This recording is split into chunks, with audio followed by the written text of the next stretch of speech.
Welcome to Byte Size, where today we're asking the age-old question, was the Game Boy Advance really just a Super Nintendo? This video feels like it's almost verging on the modern because we're visiting a year post-millennium bug. 2001 is the year in question and the device is Nintendo's Game Boy Advance. Now the Advance confused me, in fact most of Nintendo's portables did. Nintendo always seemed to have the knack of pushing out older hardware and stealing the entire marketplace with it. For me, something felt amiss. The Atari Lynx had come out in 1989, featuring 16-bit power and technically far superior to Nintendo's also 1989 released handheld, the Game Boy. And here we were, 12 years later, and Nintendo were pushing out something which seemed about 10 years behind the times. But again, the Advance sold well, being a relative giant leap over Nintendo's Game Boy Color, released in 1998, and shifting over 80 million units worldwide. This was only 3 years before the PSP would launch, and the same year the GameCube arrived. It's undeniable that Advance games look incredibly similar to Super Nintendo releases, itself launching in 1990.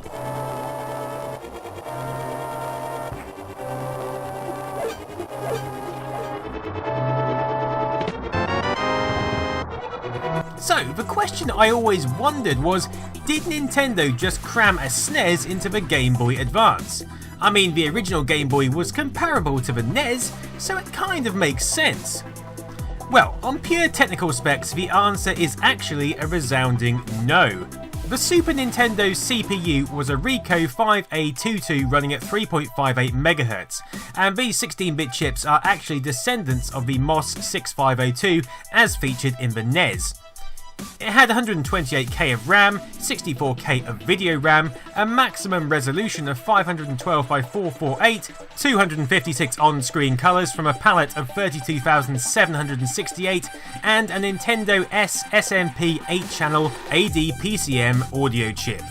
The Game Boy Advance, in comparison, had a 16.8 MHz 32-bit ARM7 TDMI RISC processor, along with a trusty Z80 for backwards Game Boy compatibility, 128K of VRAM and 256K of DRAM, 240 by 160 on-screen pixels, 512 colours on screen in character mode, or a whopping 32,768 colours on screen in bitmap mode, and dual 8-bit DACs for stereo sound.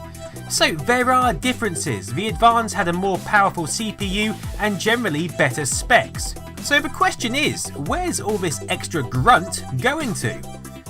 It all comes down to that ARM RISC processor. RISC chips are essentially cut-down processors. They have a lot of power, but their coding is simplified and more bare to the bones. This means that a lot of coding you might usually fire directly at the CPU needs to be completed in software or on a separate chip in order to run effectively.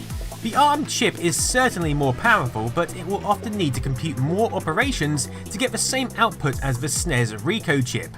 Another factor of SNES games was their cartridge format. Cartridges have lots of room for chips, including Nintendo's FX and FX2 chips, which allowed the SNES to render 3D environments. Now, with the Advance's dinky little cartridges, this simply wasn't possible, so the GBA needed rudimentary 3D ability from the get-go. And again, this is where the ARM chip comes into its own. It has the power to output 3D environments through software rendering, allowing it to handle games such as Duke Nukem Advance, Crazy Taxi, and of course, Doom. And that pretty much is the nub of the matter. The Game Boy Advance can pretty much rival the SNES in terms of ability and sometimes even beat it. And having a smaller screen and lower resolution helps to make 3D games appear more convincing, as well as the general expectation at that time that you'll probably lose something in a handheld version of a game. The way it accomplishes it is by trying to copy the abilities of the SNES in a reduced chipset, i.e. the ARM processor. This essentially allowed the SNES custom features such as Mode 7 and FX to be emulated, and provide a familiar template for both gamers and developers alike. And we all know that for a platform to succeed, developers need to be on board. So the Game Boy Advance's technology wasn't really lacking for the time at all, like my brain had concluded. It was just emulating something that was some 10 years old, and given this fact and the difference in size, the GBA was actually pulling off a pretty mean feat of complexity, which, coupled with its long battery life, like the Game Boy, captured the attention of gamers worldwide. And so, clears up another aging technology conundrum.